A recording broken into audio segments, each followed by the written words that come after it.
Muy buen día, jóvenes. Continuamos con esta clase de sistemas embebidos. Ya habíamos visto en la clase anterior lo que era un sistema embebido, que se refiere a un sistema que solamente está dedicado a una sola aplicación.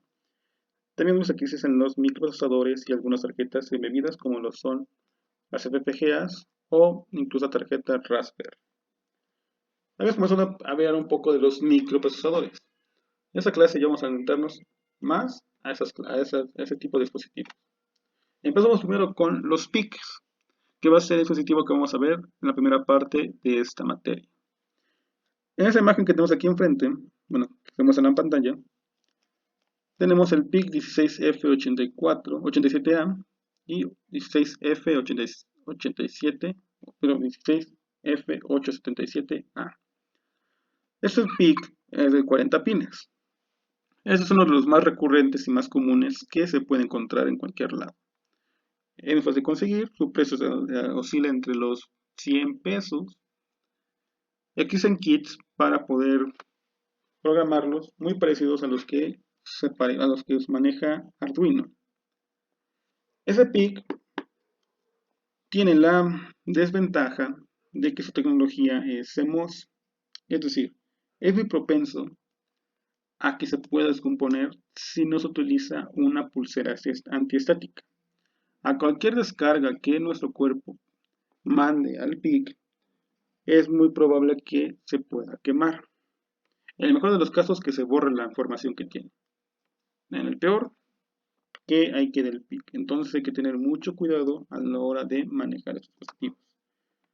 Lo que les comento como anécdota, en una anécdota mía, pues sí, en mi época de estudiante pasaba mucho, bueno, más conmigo, y mis buenos compañeros, que al utilizar PIC, pues íbamos, lo programábamos, creíamos que ya estaba bien, y al momento de hacer las pruebas, pues veíamos que nunca funcionaba. ¿Qué había pasado? Que a la hora de manejarlo, pues no teníamos el cuidado pertinente de utilizar una pulsera antiestática y el PIC acababa quemado. ¿Qué había que hacer? Pues si ese PIC no sirve, había que conseguir uno nuevo. ¿Ok? Muy bien. Pero ese no es el único PIC que vamos a ver. De hecho, vamos a enfocar en uno un poco más accesible, que es el PIC 16F84A.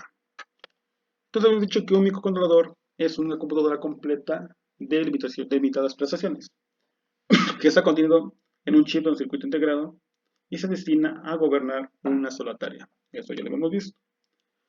Para que el microcontrolador realice las operaciones que deseamos, es necesario grabar en su memoria de programa un conjunto de instrucciones que constituirán el programa de la aplicación. Es decir, hay que hacer un programa en el cual vamos a pasar a la memoria de este microprocesador, ese microcontrolador, para que realice las acciones pertinentes. Entonces, casi todos los fabricantes de microprocesadores lo son también de microcontroladores. En el mercado existe una serie de marcas bastante conocidas y reconocidas en este caso como lo son Microchip, que son los juegos del PIC, Motorola, muy conocida por sus celulares y por los chips de radiofrecuencia que utilizan, Hitachi, etc. Es sencillo en el manejo y contiene un promedio elevado en los parámetros, es decir, es muy rápido, tiene un bajo consumo, un tamaño muy reducido y una alimentación muy baja en comparación a otros dispositivos. En particular, el PIC16F84A es un procesador de gama media de 8 bits que físicamente consta de 18 pines, a diferencia del que vimos primero del 16F877A que tiene 40 pines. ¿Cuál es la diferencia entre uno y otro? El 16F877A es un poquito más robusto, tiene más prestaciones. Más adelante, cuando veamos la programación, veremos cuál puede ser mejor en ciertas aplicaciones. Su memoria de programación es tipo flash, lo que nos permite grabarlo hasta unas 10.000 veces. Entonces prácticamente este PIC lo grabamos una sola vez por una aplicación y ahí está. En este caso, como es algo didáctico, pues no creo que utilicemos las 10.000 veces. Entonces es suficiente para lo que vamos a requerir. Las principales características del PIC 16F884A son que es un procesador de arquitectura RISC, es decir, que es un computador con conjuntos de instrucciones reducidas. Sus características principales son un set de solo 35 instrucciones, una memoria de programa de 1 kilobyte que equivale a 1024 instrucciones y una velocidad máxima de 20 MHz. Esos de 20 MHz va a depender mucho del cristal. Habíamos visto en la clase anterior que eso dependía del cristal. El cristal es un dispositivo que a la hora de pasarle corriente eléctrica empieza a vibrar a cierta frecuencia, que es muy importante para cualquier microprocesador porque con esto tenemos los ciclos de reloj. Más adelante veremos qué son esos ciclos de reloj. También tiene 68 bytes de memoria, 64 bytes de memoria EEPROM, 4 fuentes de interrupción, 2 puertos de salida y 13 líneas de entradas y salidas configurables individualmente. Y cada pin nos da un máximo de 25 mA de corriente por cada salida. Tiene también su protección, el watchdog, un voltaje de alimentación promedio entre 2 y 5.5 volts y es de bajo consumo. Menos, aquí está mal, son menos de 2 amperes a 5 volts y 5 MHz. Entonces, pues incluso con un cargador de celular podemos hacer funcionar nuestro dispositivo. Aquí tenemos el diagrama de lo que es el PIC 16F84A. No se preocupen, de todas maneras, yo les voy a pasar las hojas de características, tanto del 16F84A como del 16F877A.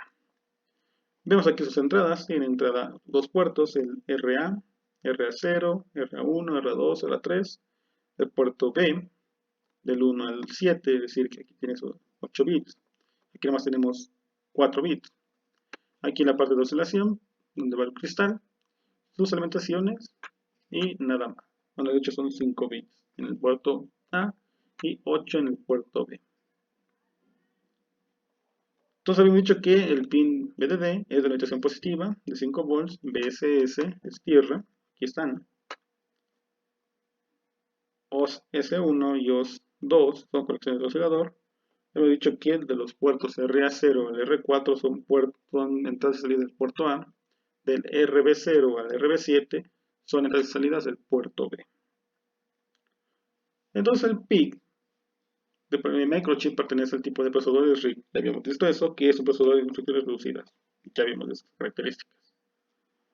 Se calcula por el número de instrucciones, es pequeño y además casi todo se realiza de la misma cantidad de tiempo. Por otro lado, posee unidades que trabajan en paralelo, conectadas por tuberías o pipas. Este tipo de procesadores emplea una arquitectura Harvard, lo que significa que trabaja en las zonas de memoria de programa y en forma separada. Aquí vemos una forma de trabajar de la arquitectura Harvard. Tenemos las instrucciones, nuestras bus de direcciones van al procesador y esas direcciones van al bus de datos. A diferencia de la arquitectura von Neumann, en la cual el procesador va directamente a instrucciones y puede haber comunicación entre el procesador y los datos. En ambas arquitecturas observamos que los bloques de memoria tienen posiciones y cada posición tiene un valor. Aquí resulta muy bien, pero cada una de esas instrucciones tiene un valor específico. Se guarda en un espacio de memoria esa instrucción. Para recoger o dejar un valor en una determinada posición, es necesario primero indicar cuál es la dirección a leer o escribir en la memoria.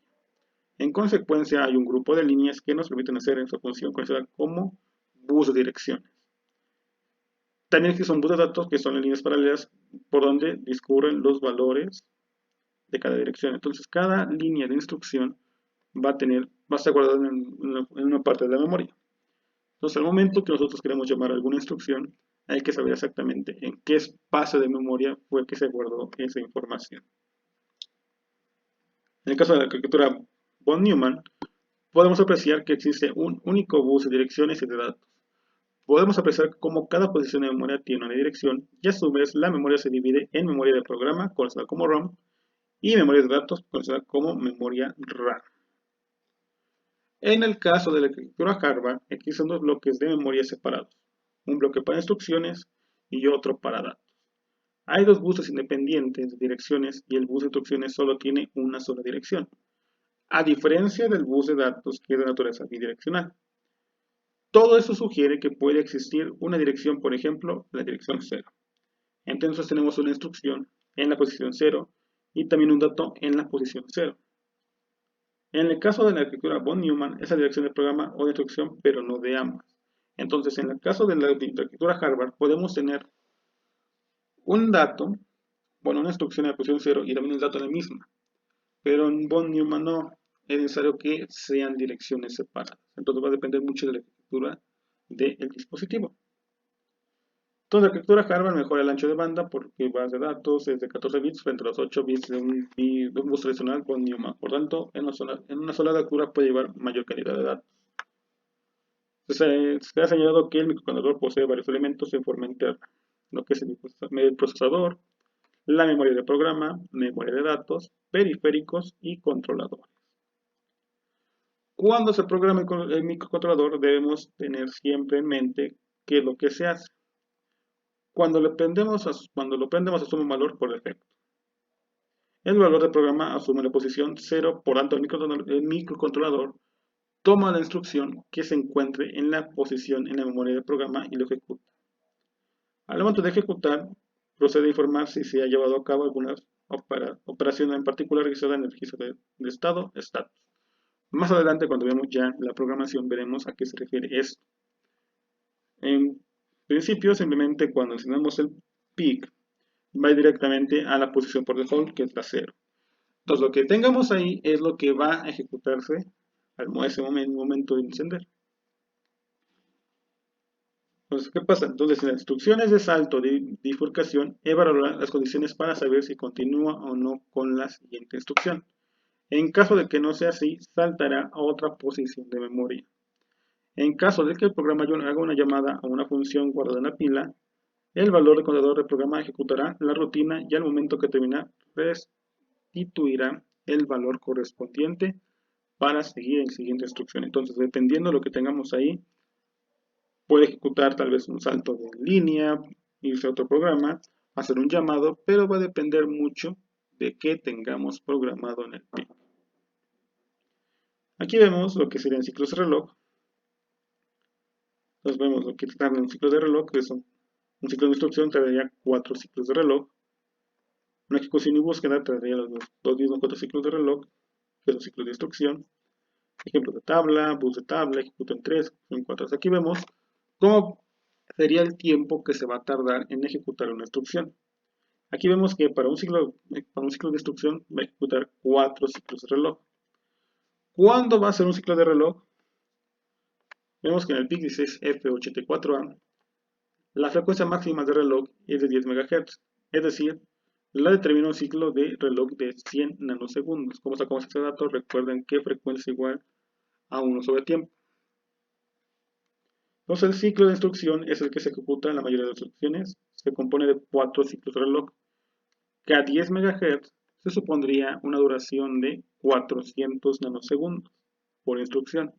Entonces, por cada instrucción o línea de instrucción que tengamos en nuestro programa, el PIC va a tardar en leerlo 400 nanosegundos. En principio se ve muy fácil, se ve muy rápido, 400 nanosegundos pues es casi nada. Pero veremos que para ciertas aplicaciones tal vez esto sea muy insuficiente. ¿Qué hay que hacer? Buscar otro PIC que nos dé más transacciones de velocidad. Pero para las aplicaciones que vamos a tener aquí en la clase, esos 10 MHz son más que suficientes. Entonces, de esta manera nosotros podemos encontrar los ciclos de reloj y cuánto tiempo se va a tardar en hacer una instrucción. Vemos que se va a tardar 4 ciclos de reloj. ¿De quién depende ese tiempo? Del cristal que nosotros tengamos en nuestro dispositivo. Entonces, cada instrucción conlleva 2 ciclos de instrucción. El primer destinado a la fase de búsqueda fetch y el otro a la fase de ejecución o execute. Entonces, aquí nos dice que no serían los 400 nanosegundos en el caso de un cristal de 10 MHz, sino serían 800 nanosegundos. Entonces, eso hay que tomarlo en cuenta a la hora de hacer nuestros cálculos para saber qué tan rápido va a ser la respuesta de nuestro dispositivo. Y aún así, con esos 800 nanosegundos, sigue siendo una velocidad muy rápida. Entonces he dicho que este 16F84 va a tener una memoria de 1K por 16 bits en cada PROM. Memoria de datos dividida en dos áreas, memoria RAM formada por 22 registros de propósito específico y 32 de propósito general en el 16C84 y 68. Área de EEPROM formada por 64 bits. La ALU es de 8 bits y el registro de trabajo W del que normalmente se recibe un operando que puede ser cualquier registro, memoria, puerto de entrada y salida o el propio código de instrucción. Más adelante veremos a qué se refiere con este registro de trabajo. Recursos cortados, ya habíamos visto los puertos que tiene, tiempo de procesamiento, código de programas, ya lo hemos visto. Aquí está. Aquí vemos cuáles son las instrucciones, bueno, los posicionamientos del PIC 16F88A. Vemos que los puertos A tienen ya un espacio de memoria específico. Si nosotros queremos utilizar instrucciones del puerto A, pues hay que saber que está en la dirección 606. El H se refiere a hexadecimal. Entonces podemos mandar un dato al puerto A y guardarlo en la posición 05, pongamos. Igual así son los de propósito general. Aquí en direcciones mapeadas, vamos aquí desde de 68 registros de propósito general, aquí es donde podemos guardar toda la información que queramos. Cualquier dato que queramos obtener por cualquier puerto, lo podemos mandar aquí. Entonces debemos de buscar una posición o un lugar de banco de memoria en la posición 2F hasta 4F. Entonces tenemos todo ese espacio de memoria para poder utilizar a nuestro gusto. Pues hay que tener muy en cuenta esta tabla para saber en qué dirección de banco de memoria va a estar nuestro dato. Entonces aquí se mostraba en la imagen que la memoria de datos está dividida en dos zonas claramente diferenciadas. Área RAM estática, compuesta por dos bancos de registro de 128 bits cada uno, aunque solo los 80 primeros de cada banco se encuentran implementados físicamente en el PIC. El banco de registros específicos, compuesto por 24 posiciones de tamaño byte, aunque dos de ellas no son operativas. Algunos de los registros específicos se encuentran duplicados en la misma dirección de los dos bancos, para poder simplificar su acceso. Veremos que en algunos programas podemos utilizar tanto la dirección de puerto A como tris A para poder acceder a los datos de su puerto A.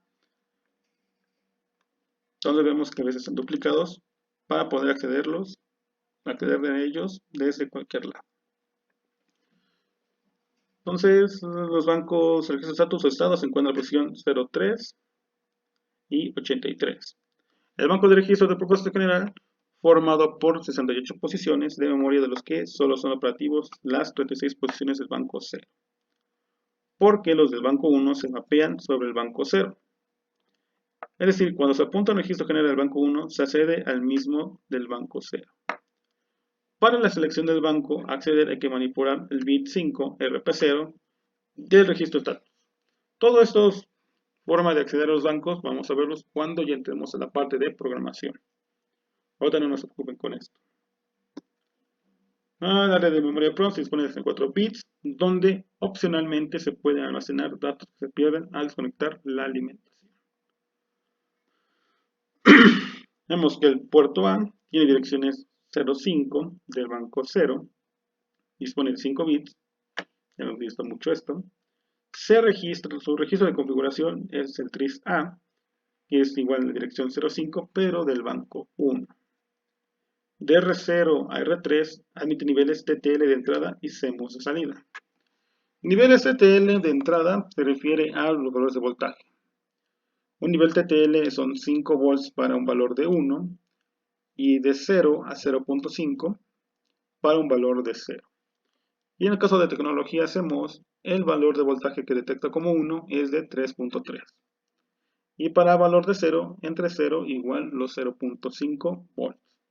Hay que tener en cuenta esto porque tal vez tú quieres tener un voltaje de 5 volts en la salida, pero vemos que no nos admite eso. Entonces hay que ver qué necesitaremos para poder obtener esos 5 volts o si tenemos de salida el 3.3, cómo ejecutarla para nuestras diferentes aplicaciones.